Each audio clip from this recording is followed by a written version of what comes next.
really trying to focus on the mucus layer of your GI tract. And so we're trying to understand not only how it works, but how we can understand it, to understand how, when it falls apart, how we get these different diseases such as IBD, something like ulcerative colitis or Crohn's. And again, we also put that infectious spin on it.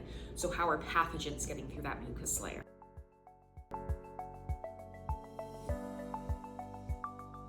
Dr. Chadee has been really a leader in the mucus field for a long time now, going back to well before the year 2000 even, and it's something that I've become really passionate about. It's something that I think a lot of people overlook. We want to really deep dive into the cellular mechanisms, but the first line of defense that our intestines have is this mucus layer. So we think that maybe if we understand that mucus layer, we can maybe stop that inflammation before it even gets to that cellular level.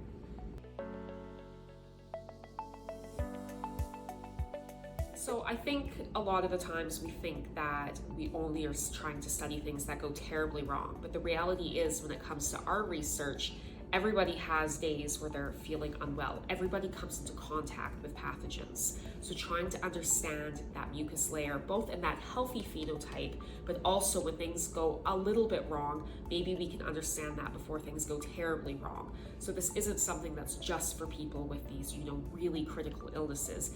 Everybody can be affected by understanding the healthy phenotype as well.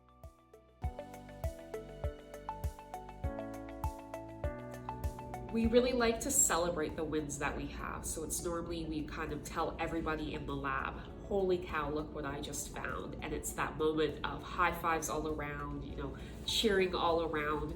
And science is often really slow. So those big wins, you really have to let those carry you for a week, sometimes up to a month, because it's not every day you get a big win.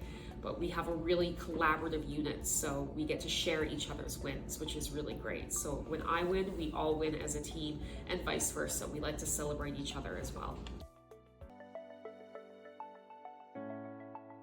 Mucus isn't always a bad thing. I always am seeing these ads, take this to get rid of your mucus. Obviously, in cases where you're really sick, sometimes we get really stuffed up. That's maybe a different extent, but day to day, we don't need to be getting rid of our mucus. Mucus is our friend. We've recently developed a new type of mice that has an altered mucus barrier.